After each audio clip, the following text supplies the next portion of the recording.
जनहिताच्या लढ्याला निर्णायक सुरुवात. रविराज मोरे यांचे आमरण उपोषण सुरू. जनतेच्या हक्कांसाठी आणि प्रलंबित प्रश्नांच्या न्याय समाधानासाठी सामाजिक कार्यकर्ते तथा पत्रकार रविराज मोरे यांनी अखेर आपल्या आमरण उपोषणाला सुरुवात केली. या आंदोलनाला पहिल्याच दिवशी मोठा प्रतिसाद मिळाला.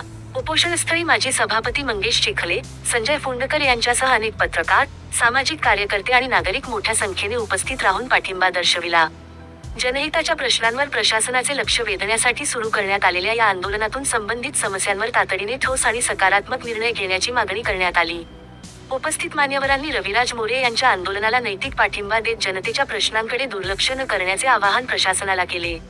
प्रशासनाची पुढील भूमिका काय राहणार याकडे सर्वांचे लक्ष लागले आहे.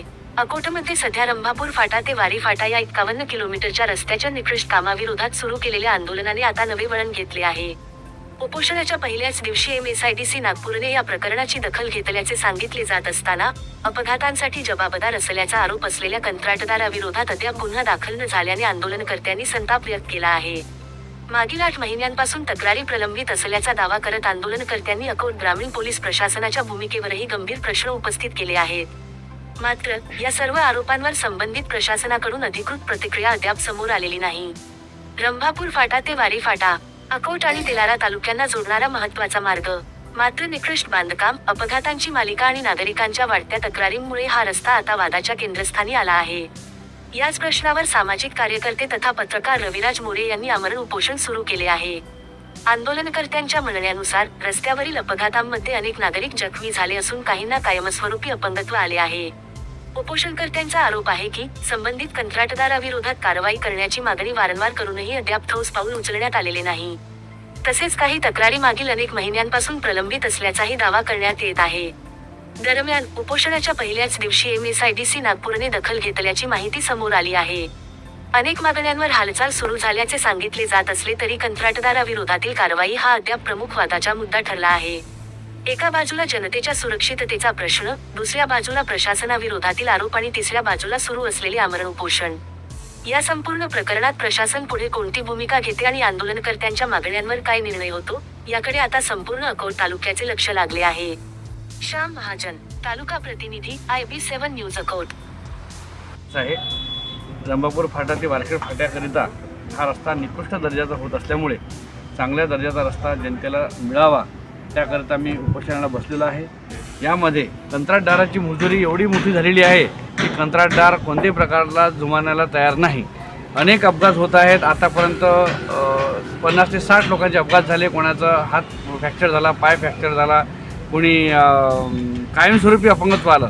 त्यापैकीच माझ्याकडे पुन्हा काल ताजी घटना आहे. काल हे उपाशे म्हणून आहेत, नंदीपेठमध्ये राहतात अकोटला. हे बाहेरगाव येत असताना दोघं बहीण भाऊ यांचा खूप मोठ्या प्रमाणात अपघात झाला आणि यांना पाय फ्रॅक्चर झालेला आहे. या ताईचा पण हात फ्रॅक्चर झालेला आहे. आज बघा यांची परिस्थिती काय. सरेश भोसेकडे यांची ट्रीटमेंट सुरू आहे. अतिशय दयनीय अवस्था आहे. गरीब घरातून हे आलेले आहेत. यांची ट्रीटमेंटची यांची व्यवस्था नाही आहे. यांना माहिती कळाले की या संदर्भात उपोषण सुरू आहे म्हणून हे माझ्या उपोषणस्थळी आलेले आहेत आणि मदतीचे अर्थहाक हे मागत आहेत. माझी सगळ्यांना आव्हान आहे की याच्या अगोदर जे अपघात झाले असतील किंवा आता होतील, सर्वांनी संबंधित पोलीस स्टेशनला, अकोट ग्रामीण पोलीस स्टेशन असो, हिवरखेड पोलीस स्टेशन असो, या रस्त्याच्या निगडीत जिथं काही अपघात होतील, कंत्राटदाराच्या याच्या चुकीमुळे त्यांनी तात्काळ पोलीस स्टेशनला गुन्हे दाखल करण्यासाठी जावं. गुन्हे दाखल न झाल्यास मला तात्काळ त्यांनी संपर्क करावा. मी त्यांना त्या संबंधित मदत करेन. मी येता दर्गा फाट्यावर आमचा ॲक्सिडेंट झाला. तर स्लिप झाली. तिथं मुलगाचा बुरून तिथं पडला होता. त्याच्या कारण आमची गाडी स्लिप लागली. अजून डोळ्याला लागलं, अजून हाताला बी लागलं, अजून पायाला बी लागलं. पुढं फ्रॅक्चर झाला. हात अजून पाय चलता बी येऊन द्यायला. अजून ट्रीटमेंट कुठे चालू आहे? Treatment बोचे hospital. कधी झाली घटना? हे काल 1 वाजता दुपारच्या टाईमावर. हां, सोबत माझी ताई होती, माझी बहीण होती, अजून माझी आई होती. तुम्हीच तर बोलून राहिलेले सोबत. माझं नाव रोहिणी पवन फोले आहे. मी अकोटला येत होती. आम्ही दोघंच जण होतं गाडीवर. डाव्या फाट्यावर ॲक्सिडेंट झाला. मुरुम होते रोडवर. स्लिप झाली गाडी. आम्हाला लागलेला एका साईडला, कमरेला पण खूप लागलेला आहे, पाय पण फ्रॅक्चर झालेला आहे, माझा हाताला पण लागला आहे, माझ्या भावाला पण लागलेला आहे, त्याचा पण पाय फ्रॅक्चर झाला, डोळ्यापाशी लागलं, त्याला 2 टाके पडलेले आहे, पायाला पण टाके पडले आहे, त्याचा पण एक साईडला लागलेला आहे. आम्ही